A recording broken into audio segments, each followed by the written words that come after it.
Chapter 5. Little Alice, by her last remark, proved herself a good judge of what was expressed by the tones of grandfather's voice. He had given the above description of the enmity between the townspeople and the soldiers, in order to prepare the minds of his auditors for a very terrible event. It was one that did more to heighten the quarrel between England and America, than anything that had yet occurred. Without further preface, grandfather began the story of the Boston Massacre. It was now the 3d of March, 1770. The sunset music of the British regiments was heard, as usual, throughout the town. The shrill fife and rattling drum awoke the echoes in King Street, while the last ray of sunshine was lingering on the cupola of the town house. And now, all the sentinels were posted. One of them marched up and down before the custom house, treading a short path through the snow, and longing for the time when he would be dismissed to the warm fireside of the guard-room. Meanwhile, Captain Preston was perhaps sitting in our great chair, before the hearth of the British coffee house. In the course of the evening, there were 2 or 3 slight commotions, which seemed to indicate that trouble was at hand. Small parties of young men stood at the corners of the streets, or walked along the narrow pavements. Squads of soldiers, who were dismissed from duty, passed by them, shoulder to shoulder, with the regular step which they had learned at the drill. Whenever these encounters took place, it appeared to be the object of the young men to treat the soldiers with as much incivility as possible. "Turn out, you lobster backs," one would say. "Crowd them off the sidewalks," another would cry. "A red coat has no right in Boston streets. Oh, you rebel rascals," perhaps the soldiers would reply, glaring fiercely at the young men. "Some day or other, we'll make our way through Boston streets, at the point of the bayonet." Once or twice, such disputes as these brought on a scuffle, which passed off, however, without attracting much notice. About 8 o'clock, for some unknown cause, an alarm bell rang loudly and hurriedly. At the sound, many people ran out of their houses, supposing it to be an alarm of fire. But there were no flames to be seen, nor was there any smell of smoke in the clear, frosty air, so that most of the townsmen went back to their own firesides, and sat talking with their wives and children about the calamities of the times. Others, who were younger and less prudent, remained in the streets, for there seems to have been a presentiment that some strange event was on the eve of taking place. Later in the evening, not far from 9 o'clock, several young men passed by the town house, and walked down King Street. The sentinel was still on his post, in front of the custom house, pacing to and fro, while, as he turned, a gleam of light, from some neighbouring window, glittered on the barrel of his musket. At no great distance were the barracks and the guard house, where his comrades were probably telling stories of battle and bloodshed.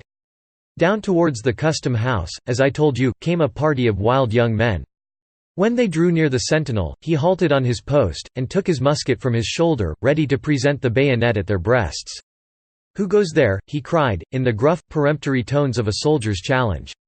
The young men, being Boston boys, felt as if they had a right to walk their own streets, without being accountable to a British red coat, even though he challenged them in King George's name. They made some rude answer to the sentinel. There was a dispute, or, perhaps a scuffle. Other soldiers heard the noise, and ran hastily from the barracks, to assist their comrade. At the same time, many of the townspeople rushed into King Street, by various avenues, and gathered in a crowd round about the custom house. It seemed wonderful how such a multitude had started up, all of a sudden. The wrongs and insults, which the people had been suffering for many months, now kindled them into a rage. They threw snow balls and lumps of ice at the soldiers. As the tumult grew louder, it reached the ears of Captain Preston, the officer of the day. He immediately ordered 8 soldiers of the main guard to take their muskets and follow him. They marched across the street, forcing their way roughly through the crowd, and pricking the town's people with their bayonets. A gentleman, it was Henry Knox, afterwards General of the American Artillery, caught Captain Preston's arm. "For heaven's sake, sir," exclaimed he, "take heed what you do, or here will be bloodshed." "Stand aside," answered Captain Preston, haughtily. "Do not interfere, sir. Leave me to manage the affair." Arriving at the sentinel's post, Captain Preston drew up his men in a semicircle, with their faces to the crowd and their rear to the custom house. When the people saw the officer, and beheld the threatening attitude with which the soldiers fronted them, their rage became almost uncontrollable. "Fire, you lobster backs," bellowed some. "You dare not fire, you cowardly red coats," cried others. "Rush upon them," shouted many voices. "Drive the rascals to their barracks. Down with them! Down with them! Let them fire, if they dare." Amid the uproar, the soldiers stood glaring at the people, with the fierceness of men whose trade was to shed blood. Oh, what a crisis had now arrived! Up to this very moment, the angry feelings between England and America might have been pacified. England had but to stretch out the hand of reconciliation, and acknowledge that she had hitherto mistaken her rights but would do so no more. Then, the ancient bonds of brotherhood would again have been knit together, as firmly as in old times. The habit of loyalty, which had grown as strong as instinct, was not utterly overcome. The perils shared, the victories won, in the old French War, when the soldiers of the colonies fought side by side with their comrades from beyond the sea, were unforgotten yet. England was still that beloved country which the colonists called their home. King George, though he had frowned upon America, was still reverenced as a father. But, should the king's soldiers shed one drop of American blood, then it was a quarrel to the death. Never, never would America rest satisfied, until she had torn down the royal authority, and trampled it in the dust. "Fire, if you dare, villains!" hoarsely shouted the people, while the muzzles of the muskets were turned upon them. "You dare not fire!" They appeared ready to rush upon the levelled bayonets. Captain Preston waved his sword, and uttered a command which could not be distinctly heard, amid the uproar of shouts that issued from 100 throats. But his soldiers deemed that he had spoken the fatal mandate, "Fire!" The flash of their muskets lighted up the street, and the report rang loudly between the edifices. It was said, too, that the figure of a man with a cloth hanging down over his face, was seen to step into the balcony of the custom house, and discharge a musket at the crowd. A gush of smoke had overspread the scene. It rose heavily, as if it were loath to reveal the dreadful spectacle beneath it. 11 of the sons of New England lay stretched upon the street. Some, sorely wounded, were struggling to rise again. Others stirred not, nor groaned, for they were past all pain.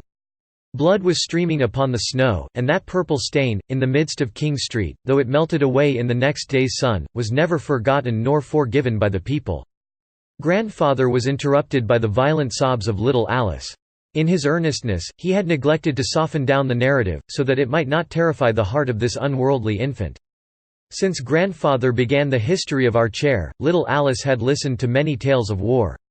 But, probably, the idea had never really impressed itself upon her mind, that men have shed the blood of their fellow creatures. And now that this idea was forcibly presented to her, it affected the sweet child with bewilderment and horror. "I ought to have remembered our dear little Alice," said grandfather reproachfully to himself. "Oh, what a pity! Her heavenly nature has now received its first impression of earthly sin and violence.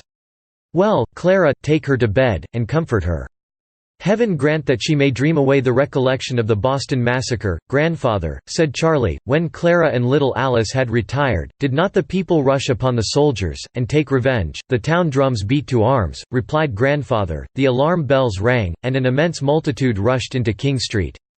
Many of them had weapons in their hands. The British prepared to defend themselves. A whole regiment was drawn up in the street, expecting an attack, for the townsmen appeared ready to throw themselves upon the bayonets." "And how did it end?" asked Charlie. "Governor Hutchinson hurried to the spot," said grandfather, "and besought the people to have patience, promising that strict justice should be done.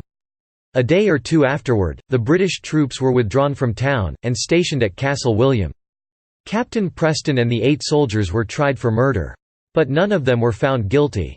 The judges told the jury that the insults and violence which had been offered to the soldiers, justified them in firing at the mob. The revolution, observed Lawrence, who had said but little during the evening, was not such a calm, majestic movement as I supposed. I do not love to hear of mobs and broils in the street. These things were unworthy of the people, when they had such a great object to accomplish.